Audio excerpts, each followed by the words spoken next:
The news continues on WALA Channel 10.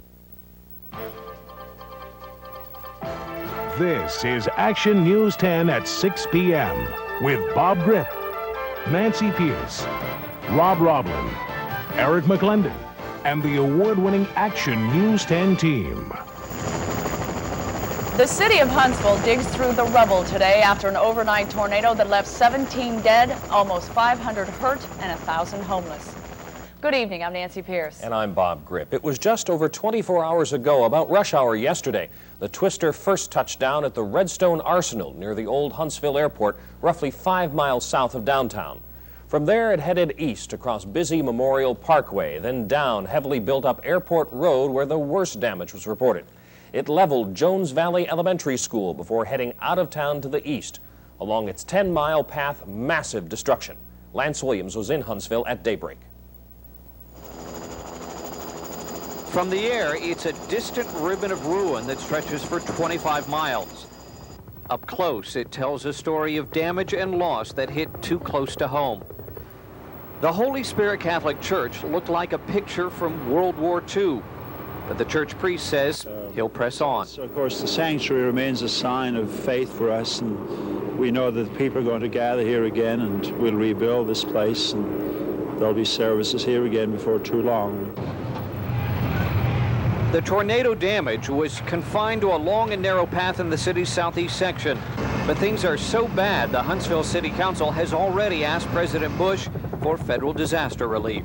And while federal, state, and local officials are tallying up the damage in this Huntsville neighborhood, residents here are counting their blessings.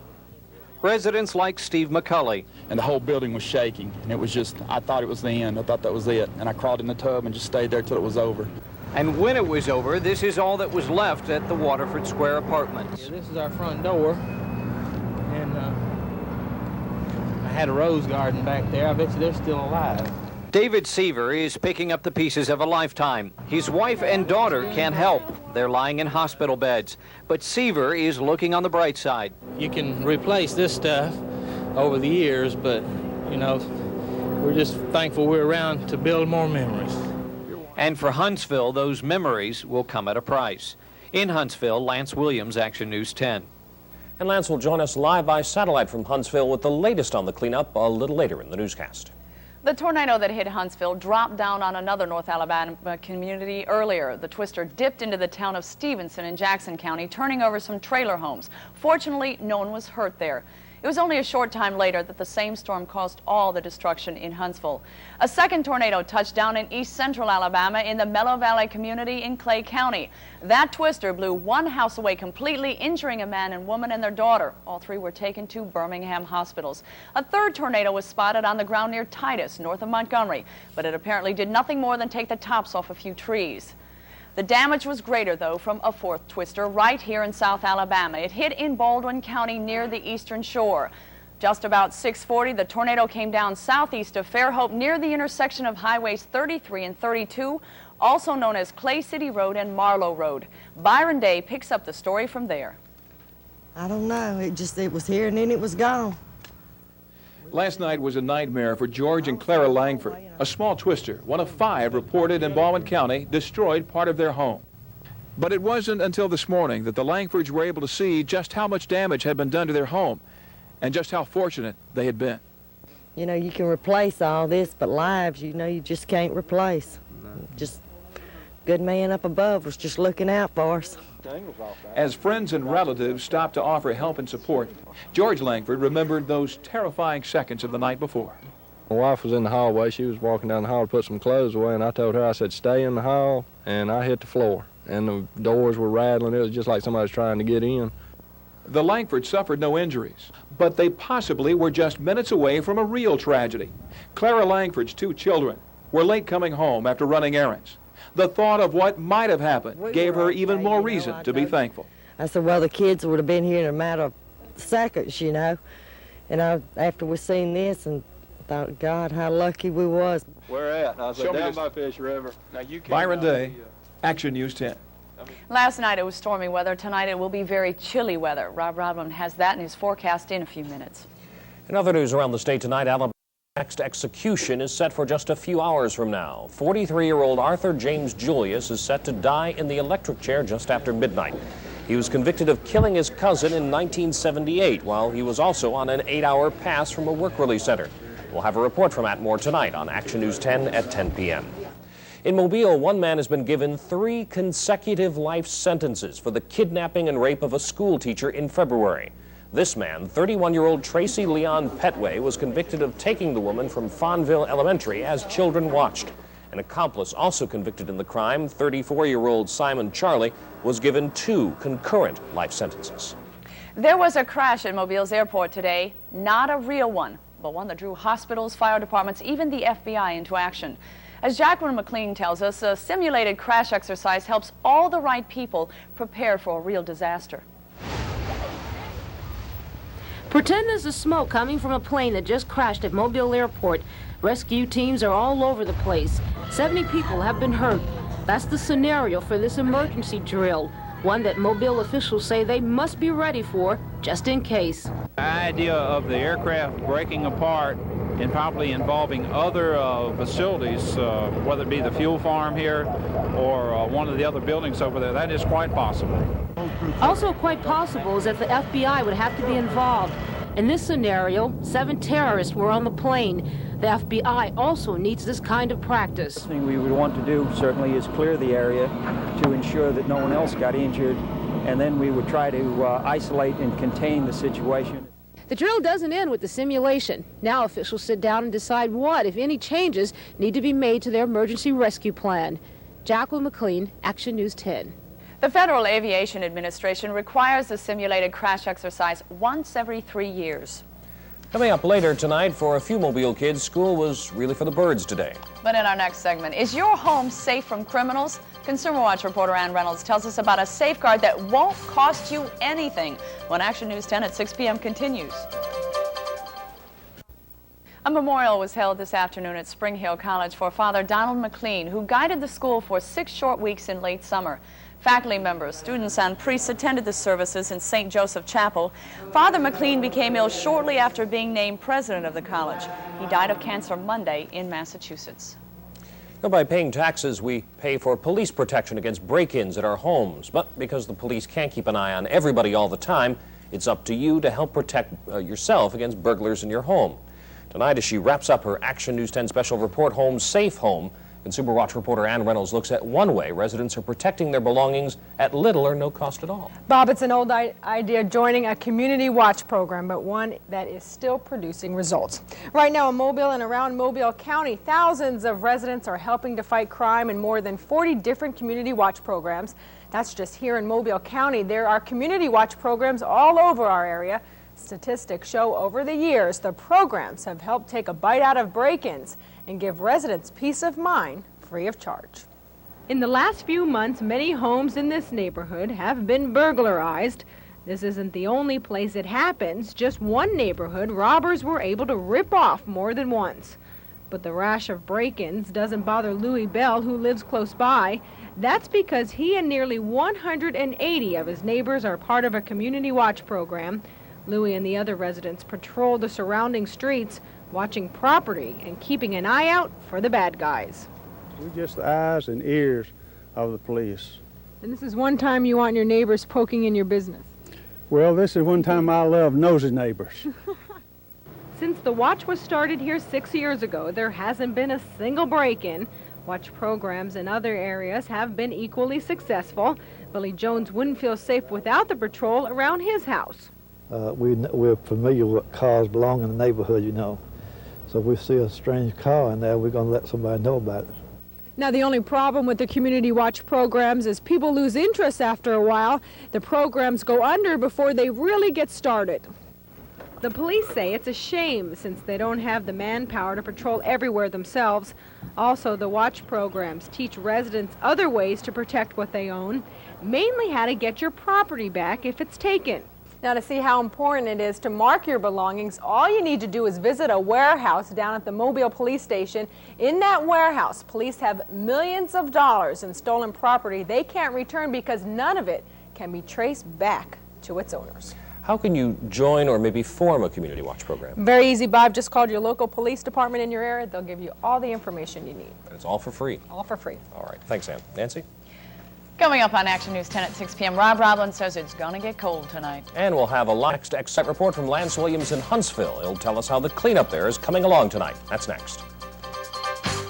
As we told you earlier, it'll be a long time before the city of Huntsville recovers from last night's tornado. Lance Williams joins us live by satellite with the latest on the cleanup. Lance? Bob, Nancy, federal relief is expected to be on the way for Huntsville. This morning, the city council met it to urge President Bush to declare this area a federal disaster area. Also, Senators Howell Heflin and Richard Shelby have joined in that call to the president to declare this area a disaster area. The damage is 10 times worse than was originally thought. And, of course, that makes it extremely severe. Tens of millions of dollars worth of damage here.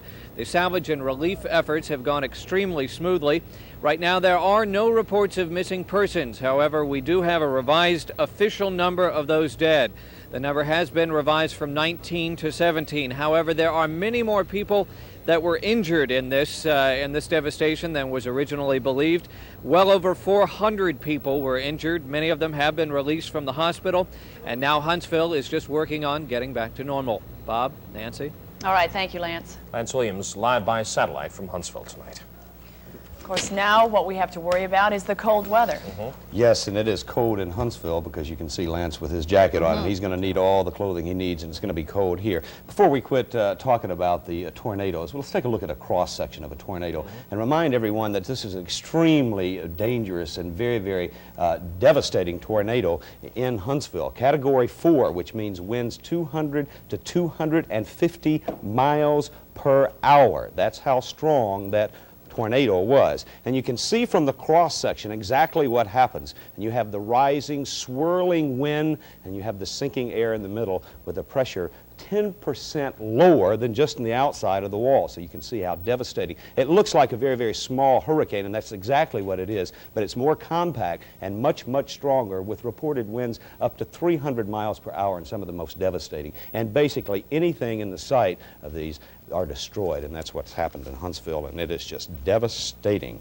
Don't have to worry about that kind of weather. It's the cold air that's coming. As you can see from right now, we've got clear skies, and it is already chilly. The temperature 48 degrees. Folks, bundle up. It's going to be a cold one. Humidity 33%, the winds out of the northwest at 15, and the pressure rising 30.10. Let's take a look at our picture from space. The cold front moved through, and the extremely cold air is along the Gulf Coast, and you can see the clear skies along the Gulf Coast. That is not a good sign because all the heating that we've had from the sun today is going to evaporate, or not evaporate, but it's going to go up to the upper atmosphere very quick. It will not be held close to the ground, so it's going to cool rapidly. The lows for tonight, freeze warning in effect all along the Gulf Coast. Look for a low in Mobile, 29 in Fairhope, 25 in Jackson, 30 on Dauphin Island, 30 at Fort Walton, cold in Mississippi also, 30 in Moss Point. Bundle up. Tomorrow we're going to have some sunshine and a little bit warmer, but it's still going to be about 20 degrees below normal. Look for a high temperature in the mid-50s, so a cold day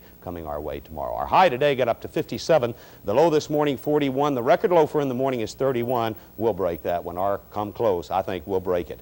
The sun will rise in the morning. It'll be a beautiful sunrise, 6:21, but it'll be so cold, stay inside, and it will set at 4:55. No rain, and the water temperature is 66. Here's tomorrow's map. You can see what's going on. High pressure system controlling our weather. Lots of sunshine, very cold. What about the weekend, you ask? Well, it's going to gradually warm, beginning tomorrow, actually, and by the weekend, some warmer air. However, there's some showers moving ever so close on Saturday evening, and then on Sunday, look for some scattered showers, and it's going to be a wet, cold rain. High temperatures right at 70 degrees on Sunday. Tides coming our way, 2 o'clock in the morning. Look for a high tide. There's the low tide and the river stages. Small craft advisory is in effect. It's going to be windy tomorrow. Freeze warning for tonight.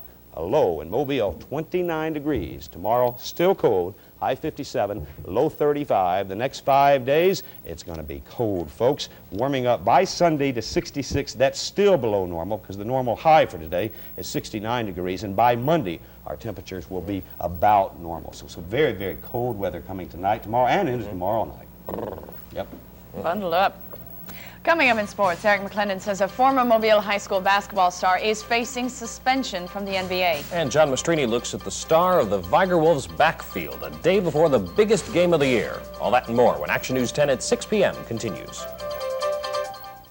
Well, Viger's going to try again tomorrow. And they'll all have to bundle up when they go to Ladd Stadium. Yeah, and that's kind of a shame, too. It might hold the crowd down a little bit. No. Of course, Murphy won the first time. I think that kind of woke Viger up, but we'll see tomorrow night. Tomorrow night at Ladd Stadium, they'll hold World War II.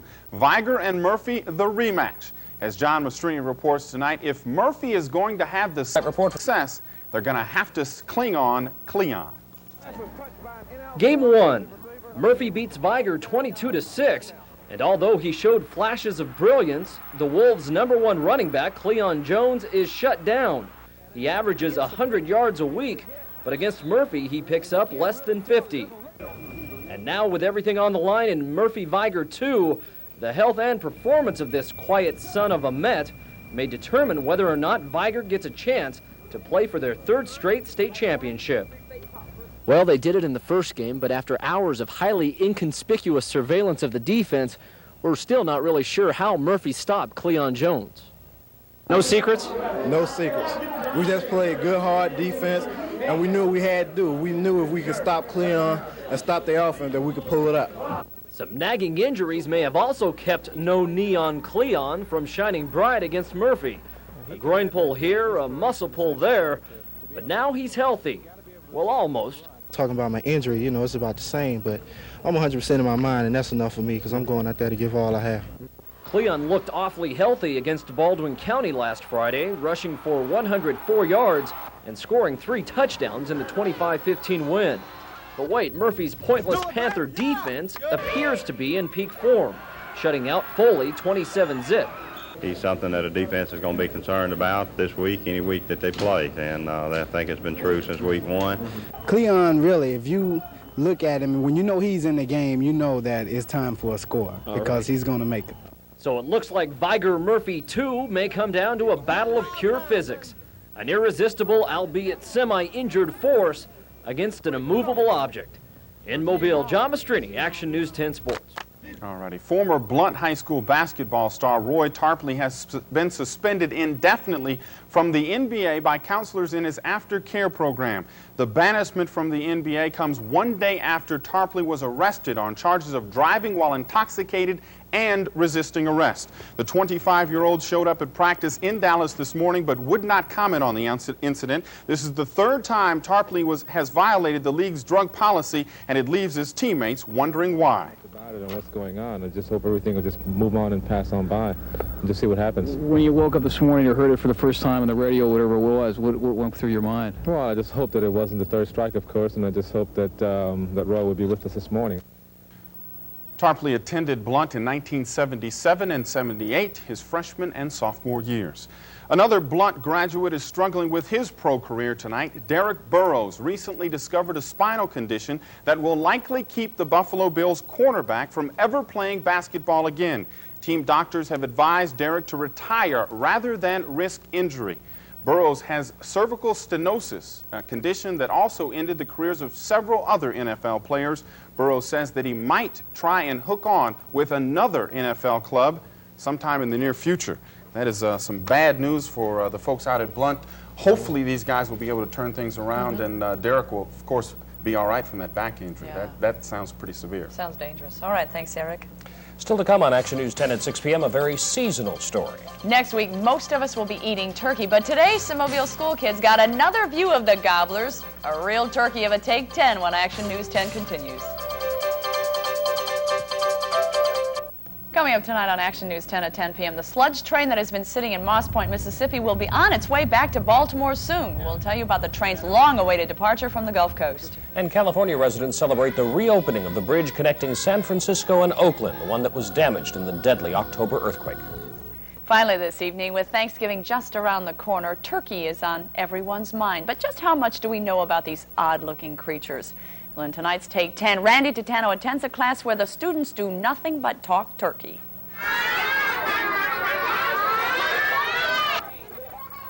These kids may not have seen Sergeant York, but now they can say they've met live turkeys up close and personal. He's the Tom. Most days, Darren Mosley works in the family meat market, but this time of year he talks turkey with local kids. Since most children have never seen anything but a frozen turkey, Darren sets up turkey class every year. So far, we've been letting the kids kind of name them, and the male, they've been calling him Tom the turkey. Ooh, that's creative. And right, and mostly Tammy on the female. Tom and Tammy. Tom and Tammy, right. Not Jim and Tammy. Tom Last year was Jim and Tammy, and this year it's been Tom and Tammy. So. Now, domestic turkeys aren't terribly bright and can't even reproduce on their own, but kids like them anyway. Do you like to eat turkey? Not when they're not dead. So if you've never seen anything but a butterball, chance. And there is a happy ending to the story. Tom and Tammy are public relations turkeys, so they won't be on the Thanksgiving dinner table. In Mobile, Randy Tatano, Action News 10. That little girl had a good point. Right. That does it for Action News at 6 p.m. That'd be better than a dead turkey. Join us for Action News 10 at 10 p.m. right after L.A. Law. Have a good night.